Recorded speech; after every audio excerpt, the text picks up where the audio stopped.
Nossa, transformação digital. Oh, meu Deus. Transformação digital. Ai, Eduardo, espera aí que eu já vou pedir para você entrar. Um momentinho só. Deixa eu só colocar o título da live. Nas empresas familiares. Meu Deus, eu entrei em... Um momentinho. Publicar. Cadê? Aqui. Fixar comentários. Eduardo e o Sérgio. Já liberei os dois. Boa noite a todos. Sejam bem-vindos a esta live. O Eduardo e o Sérgio está entrando. Mil desculpas, Eduardo, Sérgio, prazer. E eu já comecei Imagina. uma gafe. Eu estava no meu outro Instagram e já começando a live lá, pensa. Tá tudo bem. Tudo em Nossa, ordem. nunca fiz isso, me perdoe. Seja bem-vindo, Sérgio. Muito obrigada por aceitar nosso convite de participar dessa live, onde você é autor deste capítulo Super 10, número 4, capítulo 4 deste livro, Empresas Familiares. E eu tô até meio desconcertada, Eduardo, porque assim, você me pegou assim, Renata, o que você está fazendo aqui? Eu estava num outro Instagram meu. Normal. Então, boa noite a todos, sejam bem-vindos a esse tema muito interessante para nós que somos de empresas familiares, que é a transformação digital. E eu vou, como todas as lives, eu começo dando a fala para o Eduardo receber nosso convidado e assim a gente começa nosso bate-papo. Boa noite, Sérgio. Você tá bom? Boa noite, Najar. Boa Obrigado. noite, Renata. Muito obrigada. Obrigado pelo convite. É uma alegria estar aqui. Do mesmo jeito que foi uma alegria fazer o livro com o meu amigo de longa data, Eduardo Najar, e junto com você, também é uma alegria estar aqui, viu? Nós também estamos muito Obrigado por você felizes. ter vindo, viu, Sérgio? Sérgio, a gente sempre começa pedindo para a própria pessoa se apresentar, porque é quem faz isso melhor, né? Então, você podia falar alguma das suas experiências, como é que você está no mercado, e a gente já começa puxando algumas perguntas, tá bom? Ok, tá ótimo. Vocês estão me ouvindo bem? Estamos Sim. ouvindo bem, ouvindo ótimo. Então, tá bom. Eu acho que é interessante começar pela apresentação, porque a parte final da minha apresentação é um pouco de transformação digital também, do processo de transformação digital. Então, assim, eu sou um profissional, eu fiz toda a minha carreira na área de marketing, né, em empresas multinacionais, cheguei até a posição de diretor regional, né, para a América Latina na Philips, Consumer Electronics. Em 1998, eu tive uma vontade estranha de começar a dar aula. Eu falei, vou dar aula por um ano, né? Para ter a experiência. E nunca mais consegui largar. E assim, em 2006, né? Eu comecei em 98 a dar aula na SPM. Em 2006, eu abri a minha empresa de consultoria, que é da área de... era na área de marketing e estratégia de negócios, com bastante foco também em treinamento e desenvolvimento de competências, porque o bichinho lá do desenvolver competência tinha me mordido. E foi muito bom a SPM e a consultoria. E em 2014, 2015, eu comecei a sentir que algumas das nossas soluções, depois de centenas de projetos que a gente já fez, estavam perdendo aderência. E eu comecei a pensar o que está acontecendo. E aí fiz aquilo que a gente fala para os alunos, né, fazerem, né, ou para os participantes dos treinamentos. Vai estudar o que está acontecendo no ambiente. E foi aí que eu descobri a transformação digital. E eu precisei me transformar, quer dizer, precisei estudar novos conceitos, novas soluções, novas estratégias para continuar fazendo aquilo que eu fazia antes, né, que é dar consultoria em marketing e estratégia de negócios e em desenvolvimento também de cultura, que é fundamental para a empresa acontecer. Então, mas essa é um resumo Trajetória. rápido da minha atividade, da minha trajetória. Legal, Sérgio. Fala, Renato. Posso? Eu já ia lançar já a primeira pergunta aí, vai lá, Eduardo. vai lá. Sérgio, a maioria das empresas familiares hoje aqui no Brasil são de médio porte. Se você for ver, mais de 80%, acho que quase 90% pelos últimos indicadores aí, nós temos de empresas familiares. E elas estão na esfera do médio porte. Nesse cenário, a transformação digital, ela está mais próxima de um desafio ou é de uma oportunidade? Está mais desafiante ou é uma oportunidade para essas empresas? Olha, é uma boa pergunta. Ela é, sim, um grande desafio. Por quê? O que é transformação digital, né, gente? Vamos só explicar um pouquinho, porque esse é um nome que as pessoas utilizam, às vezes, de forma pouco precisa. Nem é um nome que eu gosto muito, porque ele remete a uma questão de tecnologia. Então, parece que é fazer a transformação da empresa, da tecnologia da empresa, que passa a ser digital. E não é isso. A tecnologia é só um pedaço, né? A transformação digital é devia chamar transformação organizacional, né, que é um termo antigo, né? Mas transformação organizacional para adequar a empresa ao mundo 4.0, né? Que é esse mundo que nós estamos vivendo, onde sim, a tecnologia tem um papel importante, mas, além disso, tem um novo mercado, tem um novo consumidor empoderado, né? E as forças relativas mudaram. Então, isso é que é transformação digital, fazer as transformações necessárias para as empresas analógicas, antigas no sentido tradicionais, né? Continuarem competitivas. É um grande desafio? Sim, porque você tem que mexer em várias áreas, como a gente vai falar hoje. Porém, é uma enorme oportunidade, né? Por quê? Porque, além de você manter a sua competitividade, né, através dessa transformação, você pode ampliar o teu negócio, ampliar os teus mercados para locais que você nunca imaginou.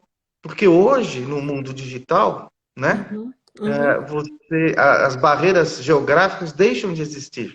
Então, você que trabalha, né, a gente que trabalha num segmento, num mercado, numa cidade, de repente você pode exportar ou pode trabalhar com qualquer lugar do mundo. Entendi. Seria algo relacionado à globalização mesmo, que seria aquele acontecimento do boom do milênio, onde tudo se transformou, ela vem vem como consequência dessa transformação? Então, a transformação digital, ela vem, tem gente que gosta de explicar através das tecnologias. Sim. E, óbvio, faz parte do composto.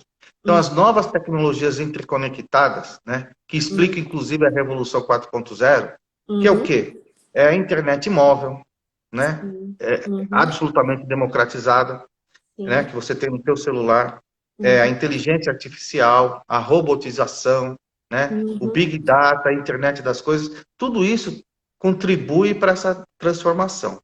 Mas, pela minha formação de humanas, de marketing, e até pela minha experiência, eu entendo que o nascimento desse momento, é no consumidor, né, que passou a se relacionar com o mundo em determinado momento, muito antes da pandemia, através de um objeto digital, que é o celular. Entendi. Então, a gente passa a maior parte da nossa vida hoje, do nosso dia, se relacionando com o mundo através de um device digital que tem a sua dinâmica, tem a sua agilidade, tem a sua velocidade, né? E faz uma transformação de poder também, do protagonista de cada história. Tem a ver com o que o Bauman falava, né, o grande filósofo, da sociedade líquida.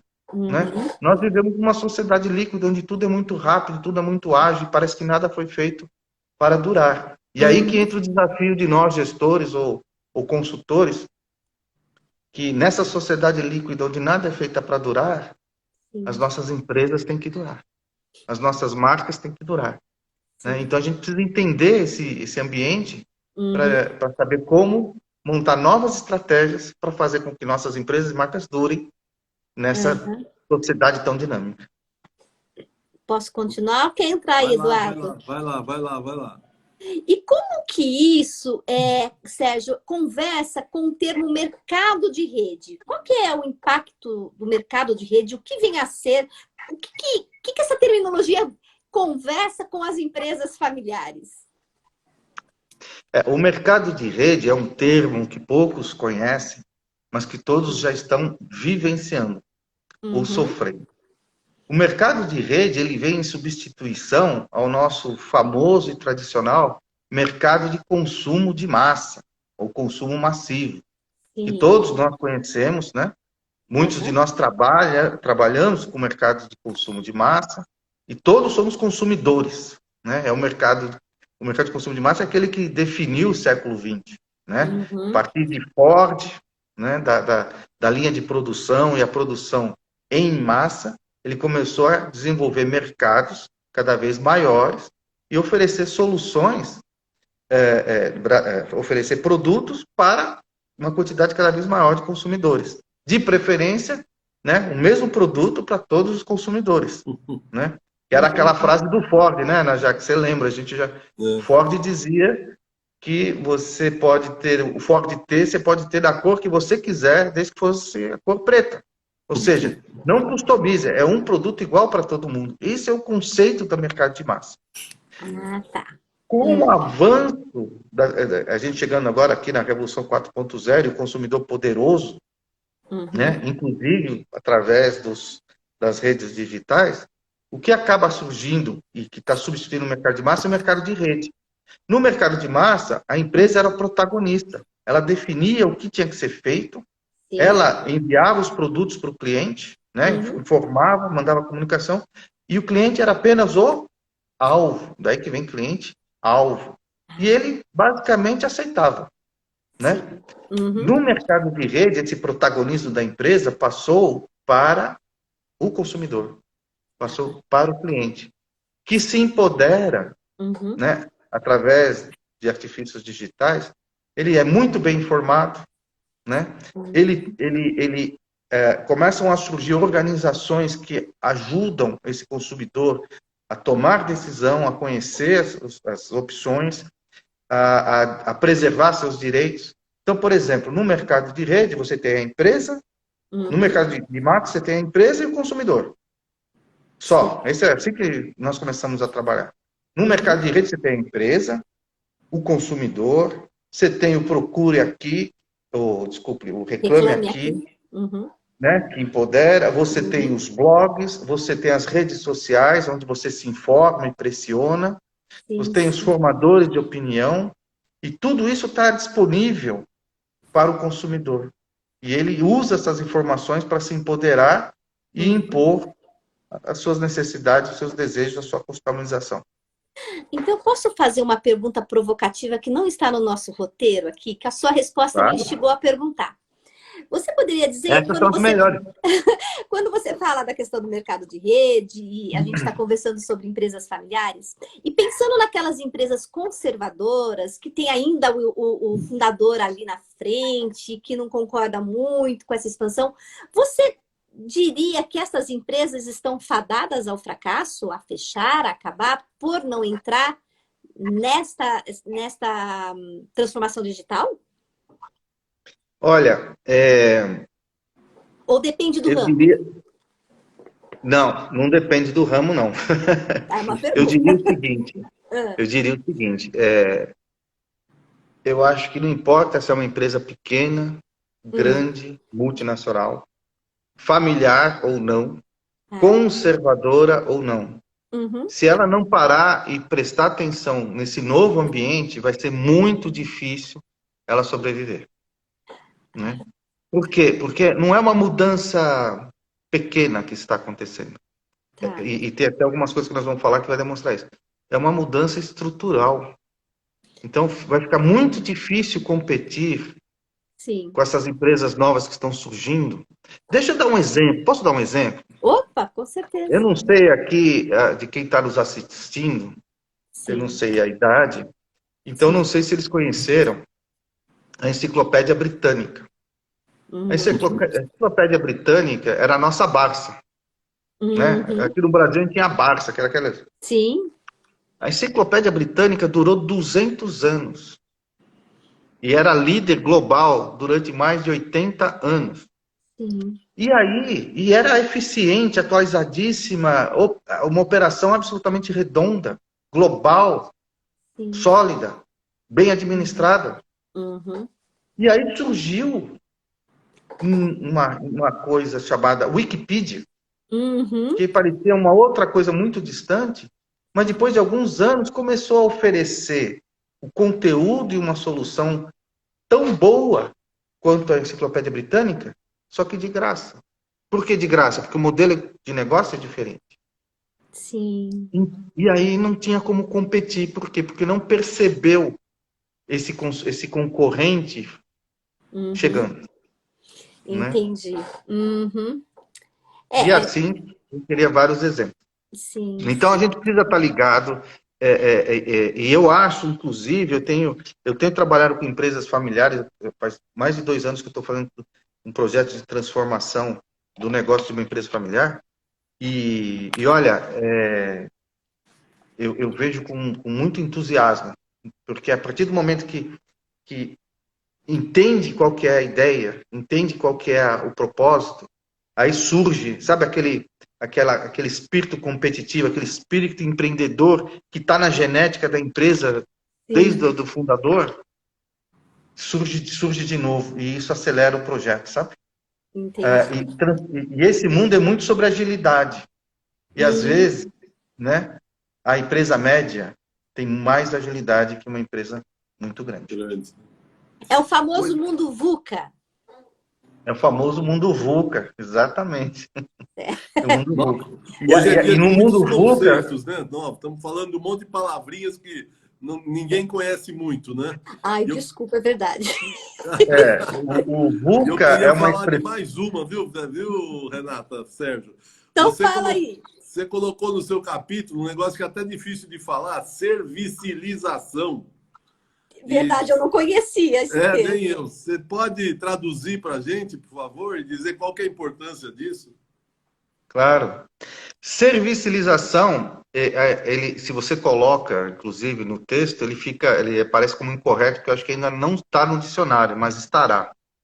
Servicilização é um fenômeno que acontece, que é a transformação de negócios que eram produtos físicos, né, que você tocava, que você comprava, né, que você guardava, em serviços, né? E isso, exemplo, vamos dar alguns exemplos. Por exemplo, quem tem Spotify aí, né? Spotify é uma servicilização, porque antes você tinha CDs, ou você tinha discos. Agora você paga uma mensalidade por um serviço que resolve atende a mesma necessidade sua, que é de ter as suas músicas, né, para ouvir no momento que você quiser, né? Outro exemplo, Netflix. Né? Antes a gente comprava os DVDs e tal, né? Ou os Blu-rays, agora a gente... Outro exemplo, para quem já gostava de videogame, que a gente comprava os cartuchos, né? Hoje você tem, me fugiu o nome agora do provedor, mas você simplesmente assina e você baixa. E isso está chegando, não sei se vocês viram há 3 meses atrás, empresas automobilísticas anunciando os seus serviços, as montadoras, de assinatura de automóvel. de carro. O que é isso? É um serviço. Porque você não tem a posse do automóvel. Por que, e aí, então, e só uma informação, né? A indústria automobilística, imagina que entre 10 e 15 anos, 80% da receita dela não vai vir de vendas de produtos, mas vai vir de assinatura. Sim. Olha que coisa. Imagina a força, né? E de onde que vem isso? Alguém começou a ter essa ideia? Não. Isso vem de uma mudança no comportamento do consumidor. Que, em um mundo cheio de inovação, em um mundo em que o ciclo de vida de produtos é menor, que cada vez mais você tem novas soluções para os seus problemas, ele não quer se prender numa solução única. Por que eu vou adquirir, ter posse sobre um produto, se daqui 6 meses, 1 ano, pode aparecer uma coisa melhor, né? Então, essa é uma tendência muito forte de consumo, transversal em todas as categorias, que é a busca pela experiência, não pela posse. A valorização da experiência e não da posse. né? Eu sou do ramo logístico. E nós estávamos, apesar de eu não estar na gestão dos negócios, eu acabo conversando algumas coisas da empresa. E a gente estava falando justamente isso. Nós, além de termos armazéns, nós temos transporte de cargas. E a Uber anunciou recentemente que ela vai começar a transportar, que não deixa de ser uma servicialização, não é? Porque ela não tem os caminhões, mas ela vai fazer todo o trâmite para que aconteça isso para você. Seria isso, Sérgio? Exatamente. E veja, é legal esse exemplo que você trouxe, porque, por exemplo, eu até tinha preparado aqui, essa servicialização para uma empresa, como é que você faz isso? Você pode fazer isso com uma nova plataforma, um novo modelo de negócio, como esse que você citou. Você pode fazer como um serviço que você agrega. Então, por exemplo, tem vinícolas médias, né, familiares, empresas de tamanho, de porte médio, Sim. que, além de vender os vinhos, ela está fazendo assinatura. E tem gente que adora isso, por quê? Porque chega a caixa de vinho, ela tem experiência de alguém ter feito a seleção para ela, e ela tem a experiência de experimentar e compartilhar a experiência com outros assinantes. Né? Também é uma forma não tão complexa de você fazer uma servicialização. Quando você fala no Uber, aí sim, por isso que é um desafio maior, você está falando de um novo modelo de negócio. Sim. Porque você na sua empresa, você tem uma verticalização na sua cadeia. Né? Você cria o valor logístico dentro da sua empresa. Sim, sim. No modelo do Uber, ela é um modelo de plataforma, onde ela faz uma coordenação e tem outros elementos da comunidade que acabam construindo valor junto com ela. É o que a gente chama de modelo plataforma. Que é uma coisa que na transformação digital a gente estuda, né? Porque precisa estudar, porque muitas vezes para você continuar competitivo, você precisa começar a desenvolver um modelo como esse. Antes que alguém o faça, né? Sim, sim. Agora, os livros digitais também são... Ela entra nessa servicialização, não entra? Porque ele sim, sai claro. do físico e ele... Tanto é que você faz uma assinatura, por exemplo, na Amazon, que você pode ler vários livros, adquirir por preço daquela assinatura. Entra mais ou menos paralelo ao Netflix. Exatamente. Então, se você parar, veja, e isso é que é interessante, que a gente nem percebe, como consumidor, a gente nem percebe que a gente está mudando de modelo. Por quê? A gente só percebe que é mais conveniente, que a gente está ganhando alguma coisa, a gente está tendo uma solução mais do nosso jeito, se for o caso, né? Mas não é uma decisão difícil de tomar. Para a empresa mas não para o consumidor. E pegando esse gancho, você também fala no teu capítulo a respeito das competências profissionais que elas vão precisar ter para o futuro. Eu gostaria de ouvir você falar um pouquinho aqui para nós. E para quem ainda não leu o livro e que deve adquirir, gente, nós estamos falando do capítulo 4, mas eu gostaria de ouvir você falar um pouquinho, Sérgio, sobre a questão das novas competências profissionais que o profissional futuro vai ter que ter. Já tem que ter, né? Já tem que ter. Veja, eu vou pegar, Renata, se me permitir, o teu exemplo aqui que você acabou de trazer. Eu imagino que as pessoas na tua empresa, quando sempre pensaram vamos pensar na concorrência, vocês pensaram em outras empresas com o mesmo modelo de negócio. Sim. Outras empresas de logística. Sim. Agora, o que você trouxe aqui? Você trouxe... Poxa, eu estou na iminência de concorrer com o Uber. Sim. E com os Ubers, né? São vários, né? Isso significa o quê? Que a concorrência, esse é um exemplo vivo de que a concorrência agora, ela não se limita ao seu modelo de negócio. Não se limita à sua categoria de negócio. Sim. Aquela história de cada um no seu quadrado acabou. Sim, não tem mais. Né? Isso traz novos desafios, né? Traz maior complexidade e a necessidade de novas soluções. Então, dentro de um mundo, e tudo isso numa velocidade bastante grande. Então, dentro desse mundo, a gente precisa... Tem dois conjuntos de competências que precisam ser desenvolvidas, né? Um é o chamado conjunto de competências, eu coloquei no livro, até utilizei um estudo da ONU, Sim. né, para embasar o nosso conteúdo. Um é um conjunto de competências que a gente chama competências cognitivas, que é a capacidade que cada um precisa ter de adquirir conhecimento, né? E compreender, não é só adquirir o conhecimento para ter, mas compreender como usa esse conhecimento e compreender as experiências que está inserido, né? É saber interpretar, refletir, né? Extrapolar e tomar decisões ou recomendar decisões a partir desses dados, né? Eu gosto muito, eu sempre conto, eu dei consultoria para o Boticário durante algum tempo, e tinha uma diretora lá que ela tinha uma frase brilhante. Ela dizia o seguinte: olha, eu adoro, meu pessoal, minha equipe, que era jovem, me traz análise SWOT super bem feita. Eu nunca fiz análise SWOT tão bonita quanto eles fazem. E tão bem feitinha, detalhada. Só que aí só tem a análise, mas não tem a conclusão. Então ela falava o seguinte: quando eu recebo a minha análise SWOT, eu pergunto, sou what?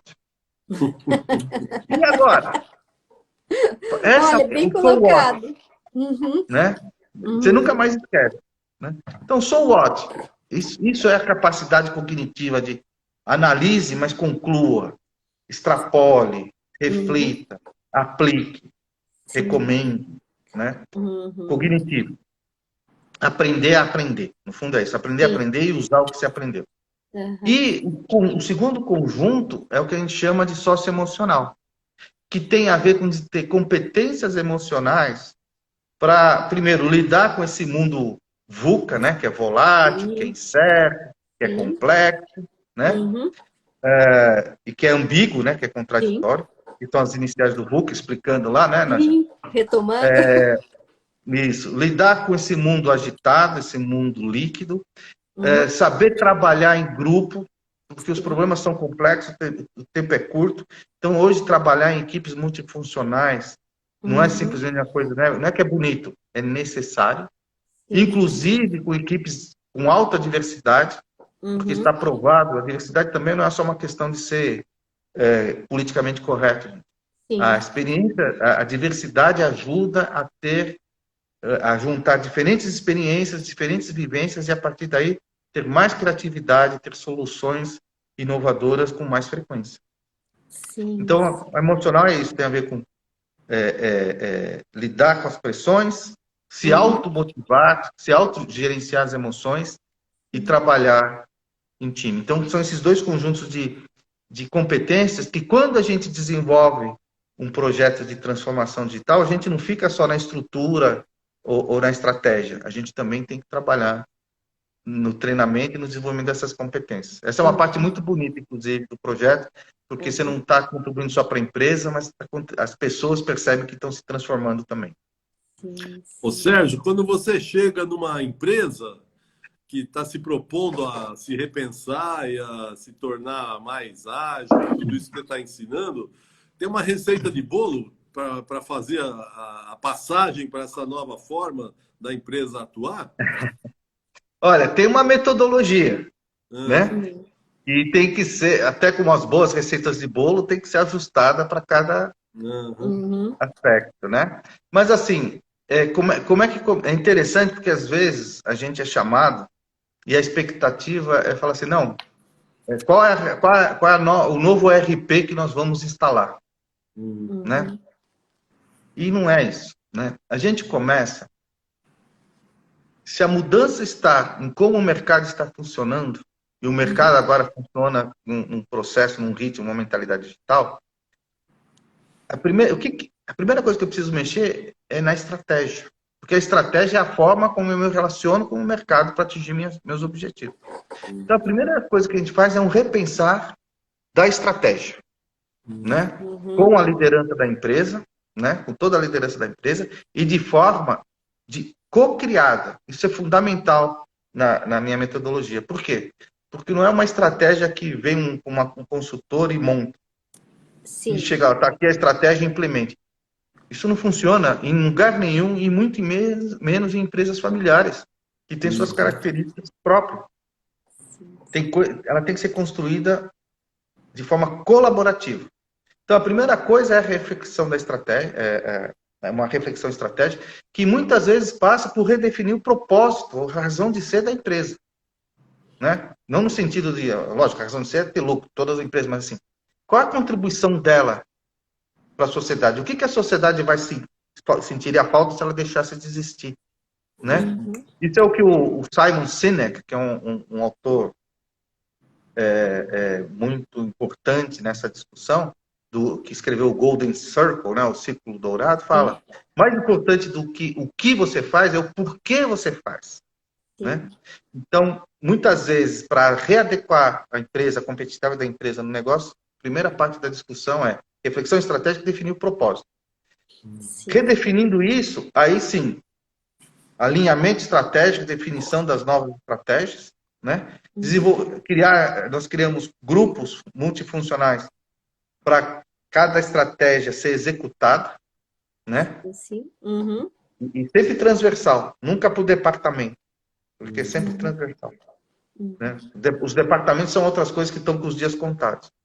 E depois, a parte final seguinte da metodologia então, estratégia, os grupos multifuncionais traduzindo essas estratégias em planos de ação, e depois um processo de um lado, engajamento, as pessoas precisam entender por que isso está acontecendo. A gente tem, eu falo muito, gente, sobre uma metodologia que a gente usa, que é o CUBA, né? Em inglês, né? K-U-B-A. Know, Understand, Believe and Act. Né? Conhecer, entender, acreditar e agir. A gente, se eu pudesse dar um conselho, e olha, eu vi isso em grandes empresas multinacionais, os presidentes de empresa, eu passei por isso em empresa bilionária, né? Global. Eles chamavam a gente na sede da Europa, os 300 principais executivos, e apresentavam assim, essa é a nossa nova estratégia para o ano que vem. Ele lá em cima, no claro, 300 pessoas, os 300 principais executivos sentados embaixo, no escuro, e ele apresentava lá e falava assim, alguma dúvida? Ninguém tinha coragem de levantar a mão. E ele achava que aquilo já era suficiente para dizer, alinhamos a estratégia, cumpra-se.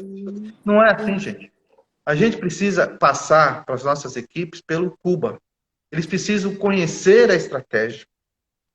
Para estar engajado, precisa conhecer a estratégia, precisa entender o porquê, o que mudou, por que nós estamos fazendo isso. Porque só depois que ele conhece e entende, ele pode acreditar. E ele só muda a ação. Porque a ação é difícil de mudar.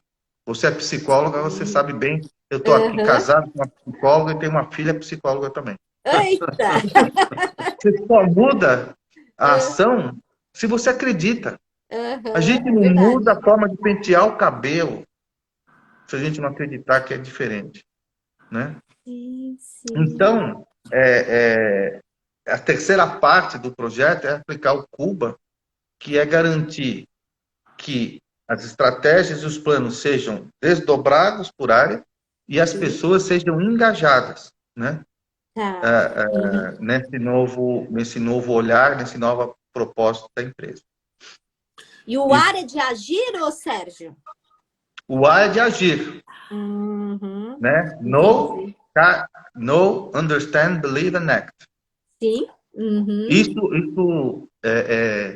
tudo que eu recomendo, gente, no mundo digital também você não fica, você compartilha o teu conhecimento, então você compartilha os teus segredos. Um dos nossos segredos é esse. Tudo que a gente faz e a gente tem que ser fundamental para o sucesso, para o engajamento, para a transformação, é passar pelo CUBA, com todos os envolvidos. E você está falando de um processo de mudança, né? E isso vai mexer com os valores das pessoas, com a cultura da empresa?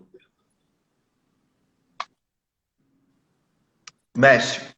Eu tenho um case que inclusive é de uma empresa familiar aqui da região de Campinas, do ramo do agronegócio, onde eu fui chamado, né, minha consultoria foi chamada para fazer um plano de marketing. simplesmente.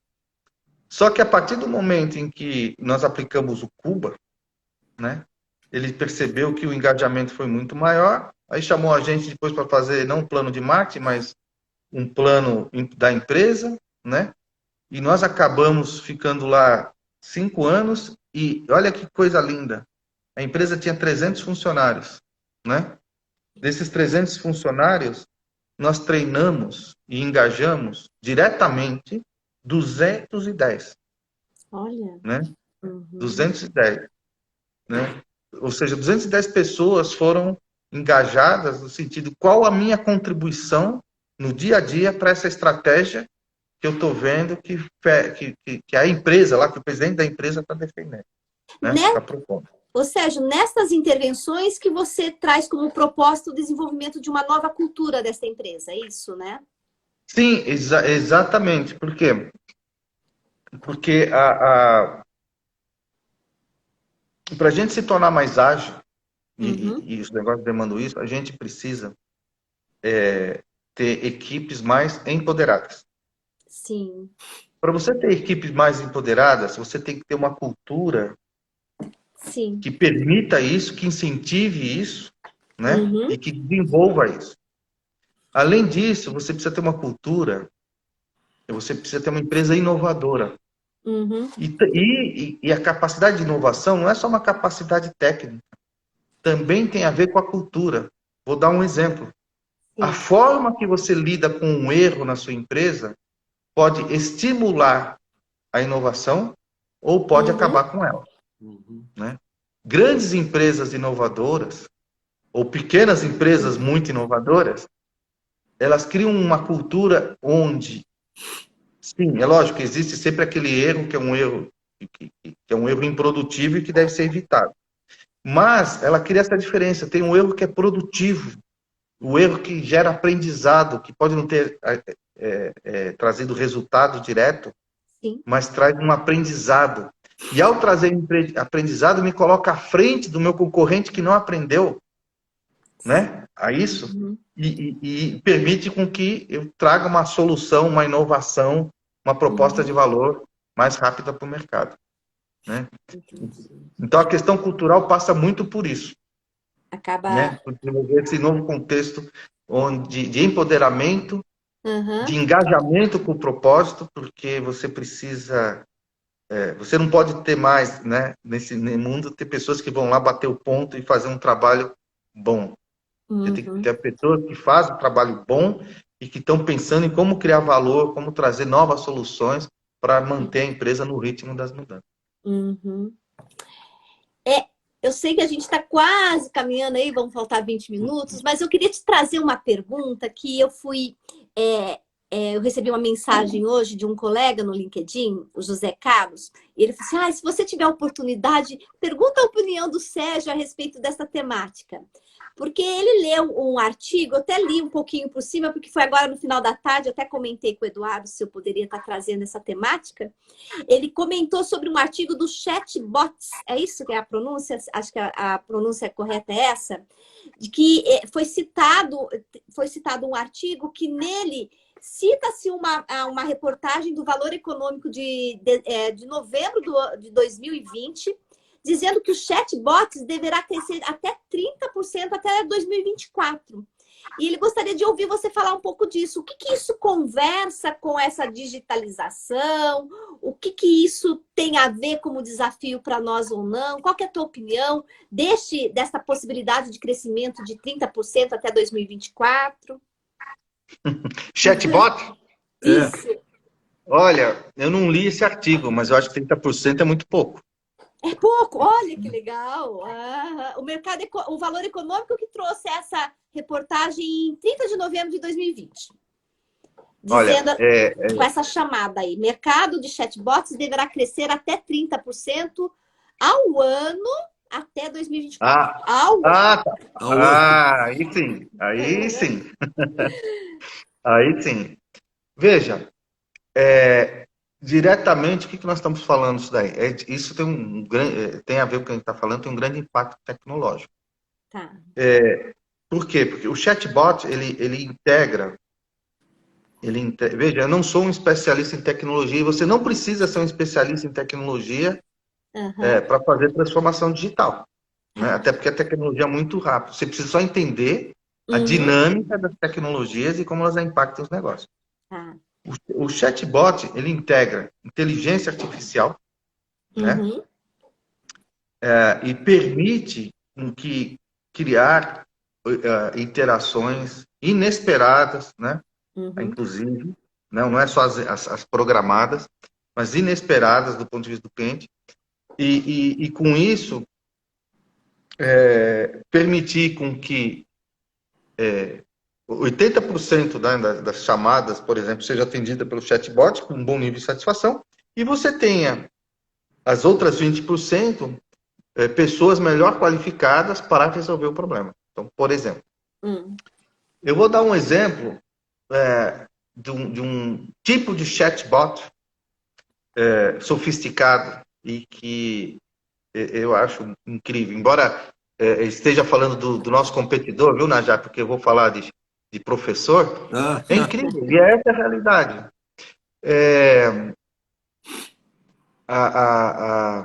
Não é exatamente um chatbot, mas demonstra o potencial disso.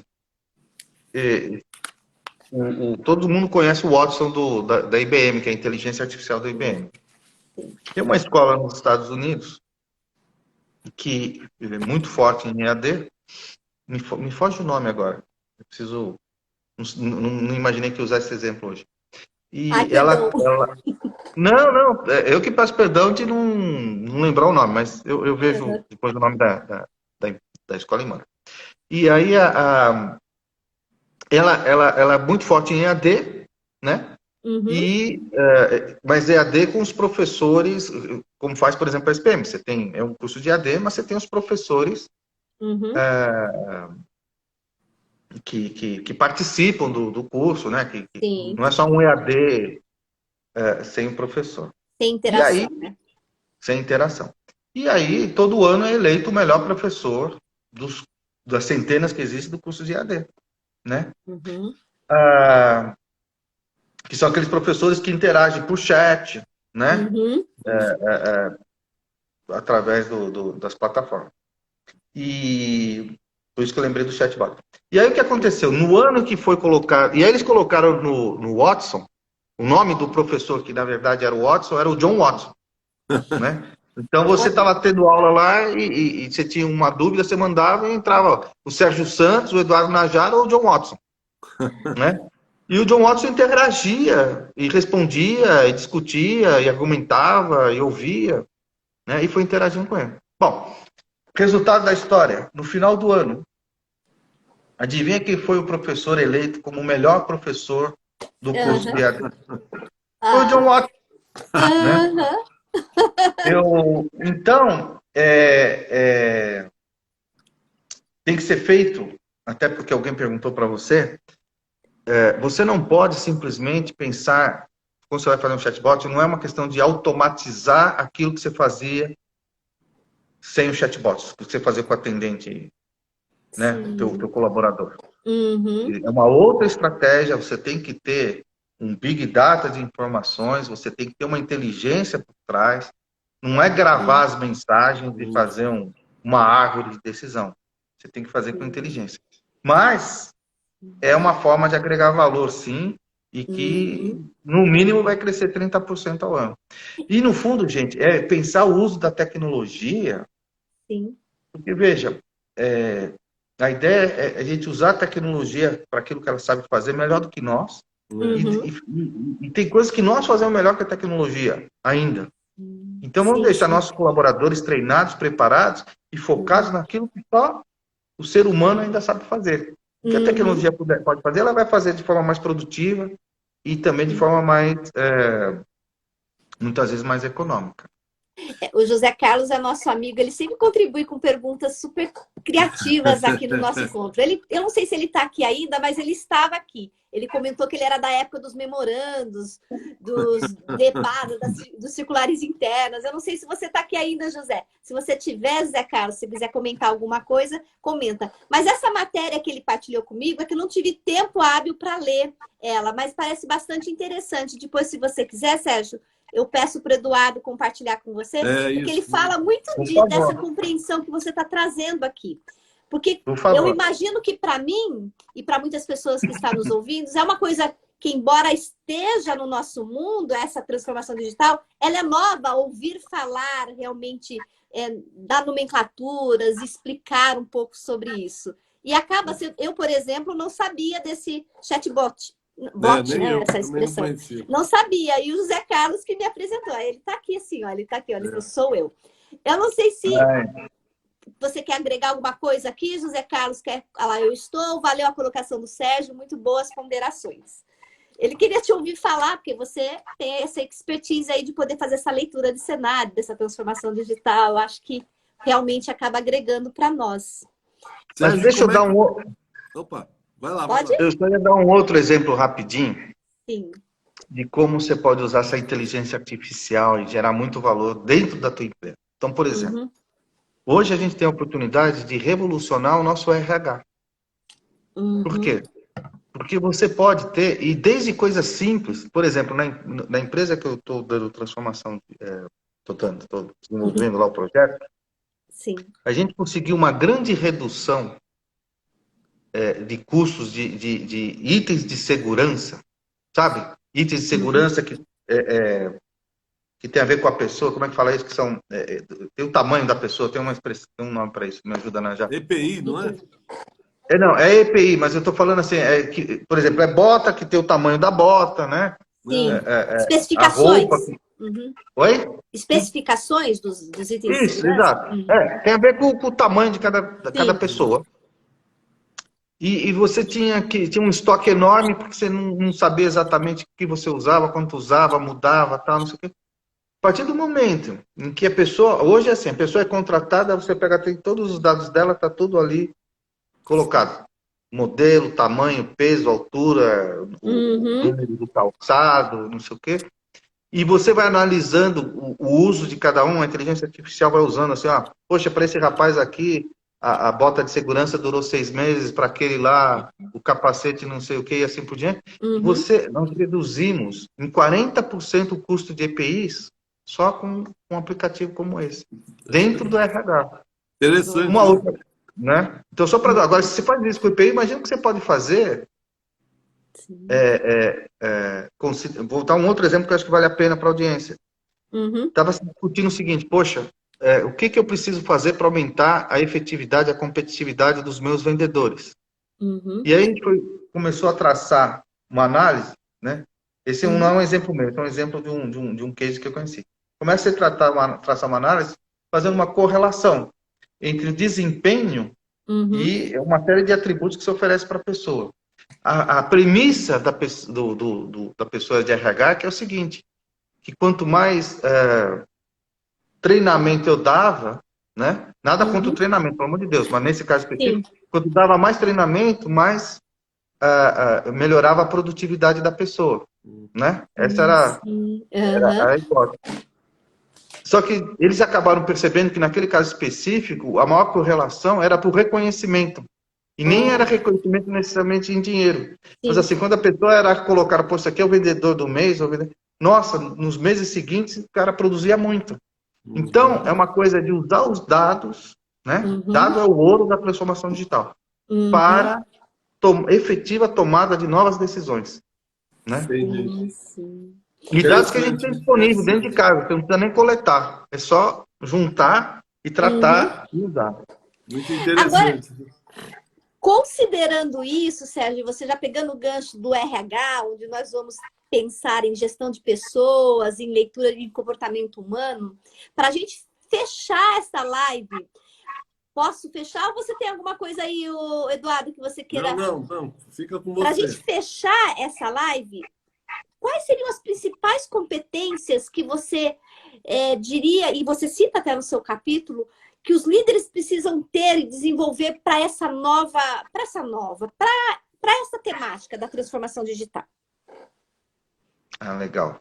Olha, obrigado por você fechar com essa pergunta, porque a liderança é fundamental nesse processo. A gente pode acelerar ou a gente pode travar.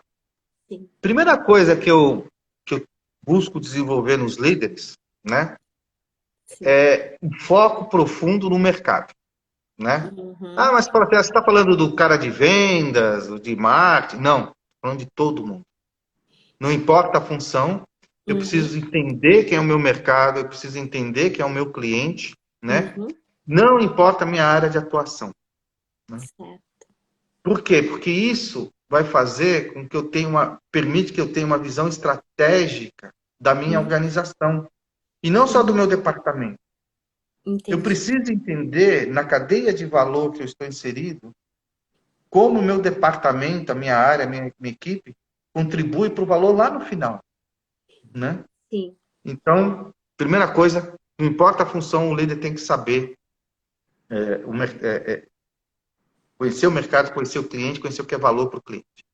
Segunda coisa, tem que ter inovação como prioridade. Então, inovação não é mais uma coisa que é da área de inovação. Não. Cada posição, cada gestor, cada técnico tem que pensar como é que eu posso inovar. Por quê? Porque, gente, as coisas estão indo muito rápido. Na SPM, que trabalha que a gente tem muito forte na graduação, a gente tem um desafio enorme. Por quê? Porque estatísticas dizem que o conhecimento técnico dobra a cada 4 anos. Né? Se dobra a cada 4 anos, um aluno que fez uma faculdade de 4 anos, quando sai, ele já está 50% defasado.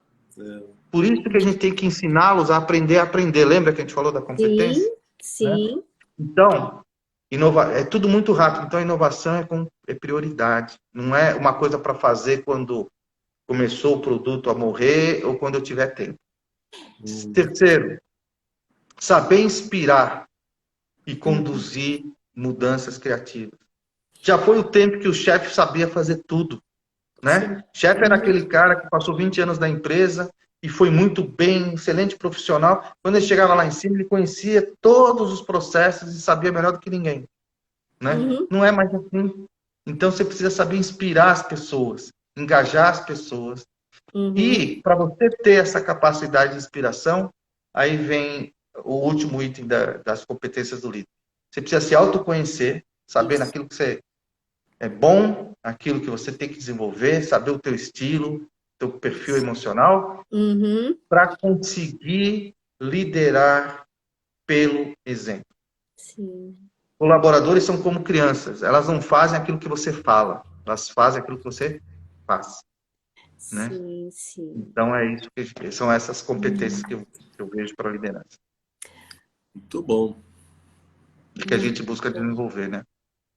Muito Isso é uma bem. parte muito rica na transformação, porque você vê as pessoas crescendo e começando a brilhar. É muito legal.